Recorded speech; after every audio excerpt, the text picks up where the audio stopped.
So today I am very excited. We have Frederique Constant on the channel. This is a brand that I actually have history with. It's a brand that I've owned watches from before. One of them was a square watch that was a full calendar. It was one of my first real luxury watches. It was a quartz movement, beautiful watch. I'll throw a picture of it so you guys can see what I'm talking about. But today we have a Worldtimer. You guys know I love Worldtimers. It's their traditional sort of classic Worldtimer with an in-house movement. All of the functionality for this watch, all the functionality for the Worldtimer is controlled through the crown, which is pretty rare. And there's a really good reason for that. Let's flip the camera and take a look at the watch.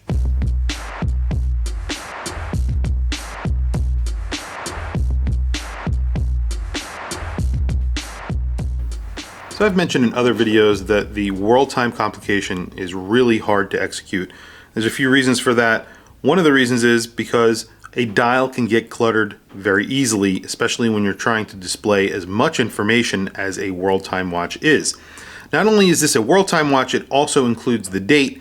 That date is at 6 o'clock in a sub-dial, and it really does work. It's actually very symmetrical. The dial is really very well executed. On the outer perimeter of the dial, you have the Worldtime functionality. So you have the cities all listed there, and then inside of that, you have a day-night indicator, and then of course on the inside of the dial you have a map that's in blue and gray. That day-night indicator is in blue and white, and then you have the date at 6 o'clock as I mentioned, and that is just sort of a radial date in that little sub-dial. The indices and hands are lumed and they are in a silver color, and the case is also very well executed. It's in a high polish, but it has sort of a panache about it that makes it look a lot more expensive than it actually is. I really love the bezel on here. It's a very thin bezel. You have an onion crown, very classic good looks on this watch. This is called the Classic Worldtimer.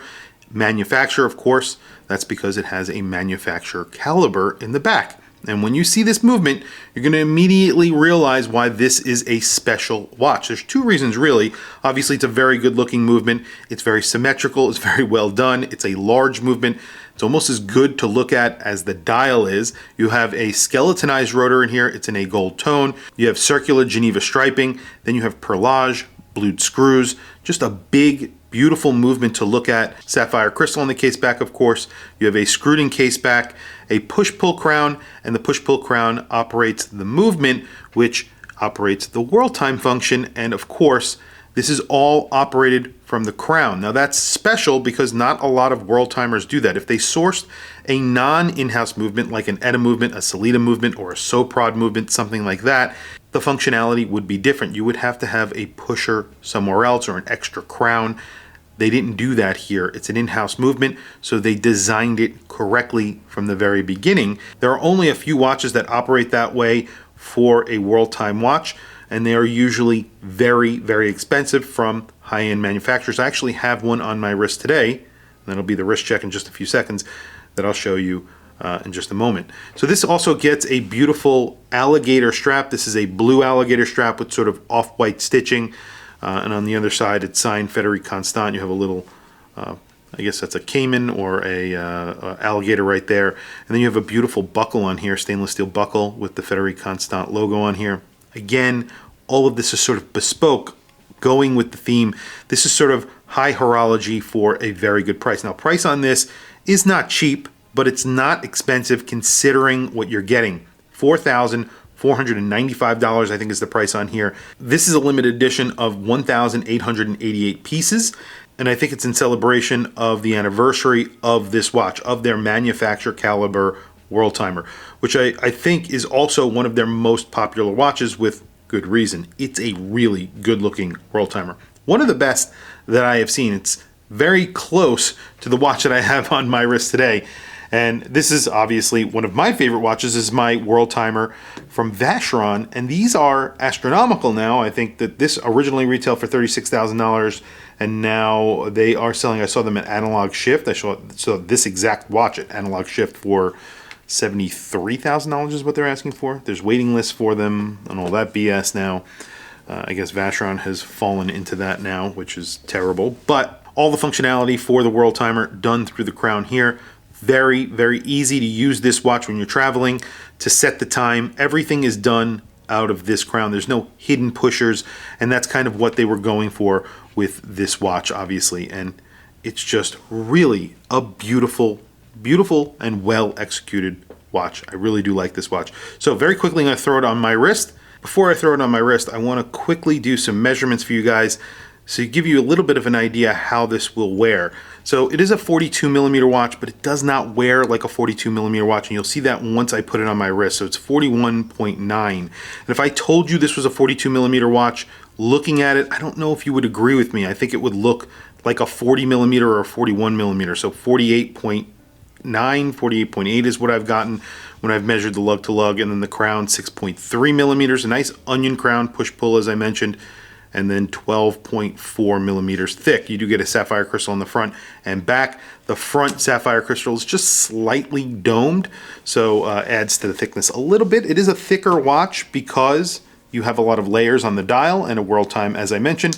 Very hard to make not thick because you have to add all of these layers to the dial. You have that day-night indicator, you have the city ring, and then you have the map in the middle. I love the map on here, that gray map with that blue color. Looks really good, really works very well. And then of course the blue leather goes well together as well.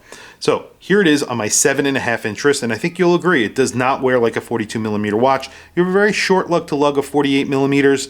It is thick, but it's not incredibly thick. It has a very nice wrist presence, and the strap is gorgeous.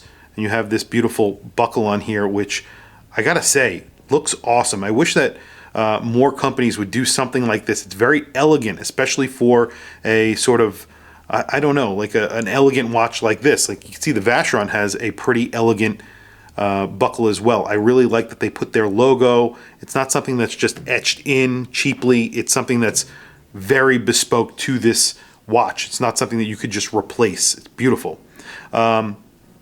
Attention to detail really is what matters. So very quickly, let's do a lume shot because this does get lume, and the lume is not bad considering it's sort of a dress watch.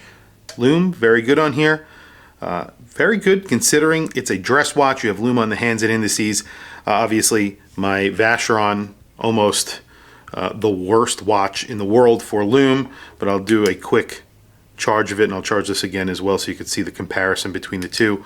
I mean, you're talking about a watch that's selling for $73,000 versus a watch that's selling for $4,495. The comparison obviously is a good comparison because they both have the same sort of functionality, both in-house calibers from manufacturers that obviously are very functional, and they put a lot of thought into these watches. And you can see this is sort of a bargain when it comes to high-end functionality in a sort of bargain package. They did a really good job. Swiss made, obviously, so all in all, I really don't have many complaints about this watch. It really is very nice. Tell me what you guys think down in the comments below. I want to hear from you guys. Please tell me what you think about this watch. What do you think about the brand? What do you think about Frederique Constant? All of that good stuff. Tell me what you think. Also, please don't forget to like, subscribe, hit that bell icon. It is super helpful for the channel, and I very much appreciate it. Please follow me on Instagram. My Instagram is WatchChrisBlog, all one word.